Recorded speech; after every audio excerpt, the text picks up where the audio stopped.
ராமானுஜதயா பாத்திரம் ஞான வைராக்யபூஷணம் ஸ்ரீமத் வெங்கடநாதார்யம் வந்தே வேதாந்த தேசிகம். ஸ்ரீமதே ராமானுஜாய நமஹ.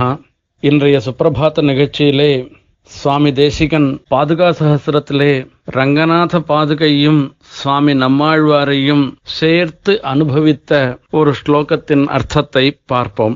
வந்தே விஷ்ணு பதாசக்தம் தம்ரிஷிம் தாஞ்ச பாதுகாம் யதார்த்தா ஷடஜித் சம்ஞா மச்சித்த விஜயாத்யயோஹோ. சுவாமி தேசிகன் பாதுகா சகஸ்ரம் என்னும் அத்தியுதமான ஸ்தோத்திரத்தை ரங்கநாத பாதுகையின் பெருமையை சொல்லும்படியாக சாதித்துள்ளார். பாதுகா சகஸ்ரத்திலே இரண்டாவது பத்ததி சமாக்கியா பத்ததி என்பதாகும். அதில் முதல் ஸ்லோகம் இந்த ஸ்லோகம். இன்றைய தினம் சுவாமி நம்மாழ்வார் எம்பெருமான் திருவடி தொழும் உற்சவம் பல திவ்ய தேசங்களிலும் விசேஷமாக நடைபெறவுள்ளது. சுவாமி நம்மாழ்வார் எம்பெருமான் திருவடிகளை அடைகின்ற ஒரு நிகழ்ச்சி, அற்புதமான நிகழ்ச்சி. அர்ச்சிராதி மார்க்கம் மூலமாக எம்பெருமானை அடைந்து அவருக்கு கைங்கரியங்களை செய்து பரிபூர்ண பிரம்மானுபவத்தை பெறும் நிலையை நமக்கு விளக்குவதாக அமைந்துள்ள உற்சவம் இந்த உற்சவம். சுவாமி தேசிகன் நம்மாழ்வாருக்கும் பாதுகைக்கும் இருக்கின்ற பெயர் ஒற்றுமையை கொண்டு இந்த பத்ததியில் 10 ஸ்லோகங்கள் சுவாமி நம்மாழ்வார் விஷயமாக கண்ணினும் சிறுத்தாம்பு அமைந்தது போல பாதுகா விஷயமாகவும் அமைந்துள்ளது இந்த பத்ததி. நம்மாழ்வார் ஷட்டாரி, ஷடஜித்து, ஷடகோபன் என்றே அழைக்கப்படுகின்றார். பாதுகையும் ஷட்டாரி, ஷடஜித்து, ஷடகோபன் என்றே அழைக்கப்படுகின்றார். இவர்களுக்கு இருக்கின்ற இந்த பெயர் ஒற்றுமையை கொண்டு ஒரு விஷயத்தை நமக்கு தெரிவிக்கின்றார். நம்மாழ்வாரையும் பாதுகாதேவியையும் வணங்குகின்றேன் என்று சுவாமி பிரதிஜை பண்ணுகிறார். எதற்காக? விஷ்ணுபதாசக்தம் தம்ரிஷிம், விஷ்ணுபதாசக்தாம் தாஞ்ச பாதுகாம் என்பதாக. எம்பெருமானுடைய திருவடியிலேயே பற்றை உடையவர்களாக இருக்கிறார்கள் இருவரும். நம்மாழ்வார் எப்படி விஷ்ணுபதாசக்தராக இருக்கின்றார் என்பதை முதலில் பார்ப்போம். ரிஷிஞ்சிஷாமஹே கிருஷ்ண திருஷ்ணா தத்துவம் விவோதித்தம் என்பதாக நம்மாழ்வாருடைய ஒரு பெருமையை சொல்லுகின்றோம் நாம். நம்மாழ்வார் ஒரு ரிஷியாக திகழ்கின்றார். ரிஷி என்றால் மந்திரத்தை கண்டுபிடித்தவர். விஸ்வாமித்திரர் காயத்ரியை தெளிவுபடுத்தினார். ஆனா அவர்களை காட்டிலும் பெருமை பெற்றவர் நம்மாழ்வார். இவர் சாமான்யமான ரிஷி இல்ல, வேதத்தையே நமக்கு கொடுத்தவர். 4 வேதங்களையும் நமக்கு கொடுத்தவர். அந்த வேதங்களின் சாரங்களை தன்னுடைய 4 நூல்களாலே நமக்கு உணர்த்தியவர். ஆகையால் இவர் ரிஷி என்று போற்றப்படுகிறார். தம் ரிஷிம் என்பதனால அப்பேற்பட்ட ரிஷி, சாதாரண ரிஷி இல்ல, விசேஷமான ரிஷி நம்மாழ்வார் என்பது. அவர் விஷ்ணுபதாசக்தராக திகழ்ந்ததை பார்ப்போம். உண்ணும் சோறும் பருகு நீரும் தின்னும் வெற்றிலையும் எல்லாம் கண்ணன் என்று அருளி செய்தவர். அவருக்கு தாரக போஷக போக்கியமாக இருப்பது எல்லாமே கண்ணன் தான். அந்த கண்ணனும் நம்மாழ்வாரிடத்துல ரொம்ப ரொம்ப பிரீத்தியோடு இருந்தார் என்பதை நம்மாழ்வார் பாசுரத்திலிருந்தே தெரிஞ்சுக்கலாம். நாம் யசோதை பிராட்டி கண்ணனை பார்த்து கேட்கின்றாள், கண்ணா நீ வெண்ணெய் திருடி உண்டாயா என்று. அதற்கு கண்ணன் என்ன சொல்லுகிறார்? வெண்ணையும் கையுமாக இருக்கிறதுக்கு முன்னையே கூட தன் வாயில இருந்த வெண்ணையும் கையில இருந்த வெண்ணையும் துணியில தொடச்சுண்டு நான் வெண்ணையே சாப்பிடலாமா என்று யசோதை என்று சொல்றார். இதே நம்மாழ்வார் பிரார்த்திக்கிறார், கண்ணா நீ வெண்ணெய் களவுண்டு நீ அமுது செய்த நிலையை நான் பார்க்க வேண்டும் என்று பிரார்த்தனை பண்ணுகிறார். அப்படியே வாயில வெண்ணையும் கையில வெண்ணையுமா நம்மாழ்வாருக்கு சேவை சாய்க்கிறாராம் பெருமாள். அததான் இங்க சொல்றார், வைகளும் வெண்ணெய் கைகலந்துண்டான் பொய் கலவாதே மெய் கலந்தான் என்று நம்மாழ்வார் மங்களாசாசனம் பண்ணுகிறார். கண்ணனை யசோதை பிராட்டி கட்டி போட்டு விட்டால் என்பதை கேட்டு 6 மாசம் மோகித்து கிடந்தாராம் நம்மாழ்வார். இப்படி விஷ்ணு பதத்தை, எம்பெருமானையே, எம்பெருமான் திருவடியையே ஆசிரியத்தவராக, அதிலே பற்றுடையவராக நம்மாழ்வார் திகழ்ந்தார் என்பது தெளிவு. திருமாலிரும் சோலை மலையே என்ன திருமால் வந்து என் நெஞ்சு நிறைய புகுந்தான் என்கிறார்.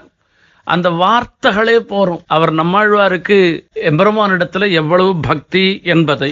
தாஞ்ச பாதுகாம். பாதுகா தேவி எப்பொழுதும் பெருமாளுடைய திருவடியை விட்டு பிரியறதே கிடையாது. ஆனா பாதுகா தேவி தான் பட்டாபிஷேகம் பண்ணிட்டு ராஜ்யசாசனம் பண்ணால, அப்போ அந்த சமயத்துல எப்படி பெருமாள் திருவடியை பிரிஞ்சவள் தானே பாதுகா தேவி என்றால் அதுக்கும் ஒரு விசேஷம் இருக்கிறது. அந்த இடத்துலயும் அளவந்தார் சாதிக்கும் பொழுது நிவாச செய்யாசன பாதுகா என்று இந்த ஆதிசேஷனுடைய அவதாரமாக பாதுகா தேவியை சொல்லுகின்றார். பரதாழ்வானுக்கு சக்கரவர்த்தி திருமகன் அந்த பாதுகையை அளிக்கும் பொழுது அந்த ரத்னமயமான பாதுகை மேல ஏறி நிக்கிறேராம். ஏறி நின்று அதுக்கப்புறமா அந்த பாதுகைய பரதனுக்கு கொடுக்கிறாராம். அந்த ஏறி நிக்கச்சே நடந்த ஒரு விஷயம்தான் முக்கியமானது. பவர் டிரான்ஸ்பர் ஆகுதுன்னு சொல்லணும். பாதுகா தேவி ராஜ்யசாசனம் பண்ண போறா. ராஜ்யசாசனம் பண்றதுக்கு உண்டான சாமர்த்தியம் முழுக்க ராமனுக்கு தான் இருக்கு. அந்த சாமர்த்தியம் முழுக்க பாதுகா தேவிக்கு கொடுக்கிறாராம் தான் ஏறி நின்று. பாதுகா தேவி எப்பொழுதுமே ராமனுடைய திருவடியை ரட்சணம் பண்ணிட்டு இருக்கா. இப்ப பாதுகா தேவி என்ன பண்றா, இனிமேல் ராமர் 14 வருஷம் காட்டுல போயிட்டு இருக்க போறே, அந்த திருவடிக்கு எந்த விதமான சிரமமும் ஏற்படக்கூடாதுன்றதுக்காக தன்னிடத்துல திருவடியை ரட்சணம் பண்றதாக இருந்திருக்கிற ஒரு சாமர்த்தியம் இருக்க, அந்த சாமர்த்தியத்தை ராமனுடைய உள்ளங்காலுக்கு அந்த திருவடிக்கு அப்படியே சேர்த்து விடுறாளாம். இதுதான் அந்த இடத்துல நடக்கிற விஷயம். அப்போ ஒரு சமயத்துல கூட பாதுகா தேவி ராமனுடைய திருவடியை விட்டு பிரிஞ்சதே கிடையாது. முக்கியமான சமயம் பார்க்கணும். ஸ்ரீரங்கத்துல கூட ரங்கநாதனுடைய மீதி பரிவாரங்கள்லாம் ஒவ்வொரு இடத்துல நின்றுடுறா. பாதுகா தேவி ஒத்தி தான் கர்ப்ப கிரகம் வரைக்கும் போறவள். அப்படி பெருமாள் திருவடியோடு எப்பொழுதும் சம்பந்தப்பட்டவளாக இருந்துருக்கா. இவ ரெண்டு பேருக்கும் இருக்கக்கூடிய ஏற்றம் என்னன்னா, ஷடஜித் என்கிற பெயர். யதார்த்தா ஷடஜித் சம்ஞா மச்சித்த விஜயாத்து யயோகோன்னு. ஷடஜித், ஷடம் என்றால் போக்ரி என்ற அர்த்தம், துஷ்டன் என்று பொருள். செய்வது தெரியாமல் பிறருக்கு துன்பம் விளைவிப்பது, இதெல்லாம் ஷடசப்தத்தினுடைய அர்த்தம். கூட விப்ரிய கிருத்து ஷடஹா, மறைந்து இருந்து கொண்டு விபரீதமாக நடந்து கொள்வது. இப்ப ஷடஜித், அப்படிப்பட்ட ஷடத்தை ஜெயிச்சவர்கள் இவர்கள் இருவரும். இங்க யாருன்னு பார்க்கணும். என்னுடைய மனசு தான் சட்டமாக இருந்தது. என்னுடைய மனசு எனக்கு விபரீதமாக நடந்து கொள்கிறது. எனக்கு எது ஹிதம் என்பதை அது தெரிந்து கொள்ளாமல் அஹிதத்துல, எனக்கு ஹிதமில்லாத விஷயத்துல ஹிதத்துவ புத்தியை ஏற்படுத்துறது.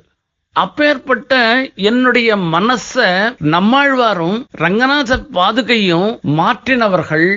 ஆகையால அவர்களுக்கு ஷடஜித் என்கிற பெயர் அன்வர்த்தமாக இயல்பாக மாறிவிட்டது என்று சொல்ல வேண்டும்.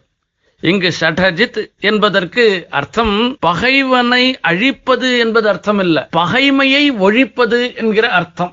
நம்மளுடைய மனசையும் விபரீத புத்தியிலிருந்து மாத்துறது. நம்மாழ்வாருக்கு ஏற்பட்ட ஷடஜித் என்ற பெயர் அன்வர்த்தமாக ஆனதுக்கு காரணம் என்னன்னா, அவர் இப்படி நம்மளுடைய மனசை மாத்தினார். ஒரு தரித்திரன் சீனிவாசன் பேர் வச்சுப்பான், குருடனா இருக்கவன் தாமரை கண்ணன் பேர் வச்சுப்பான். அந்த மாதிரி எல்லாம் இல்லாத பெயர், அந்த பெயருக்கு ஏற்றதான குணங்களோடையும் இருவர்களுக்கும் திகழ்கின்றது என்பதை இந்த இடத்திலே சுவாமி தேசிகன் அருளி செய்கின்றார். நாமும் இன்றைய தினம் நம்மாழ்வாருடைய அனுகிரகத்துக்கும் பாதுகா தேவியினுடைய அனுகிரகத்துக்கும் பாத்திரமாக வேணும் என்று பிரார்த்தித்துக் கொண்டு நிறைவு செய்கிறேன். ஸ்ரீமதே நிகமாந்த மகாதேசிகாய நமஹ. कवितार्किक सिंहाय कल्याण गुणशालिने श्रीमते वेंकटेशाय वेदांत गुरवे नमः.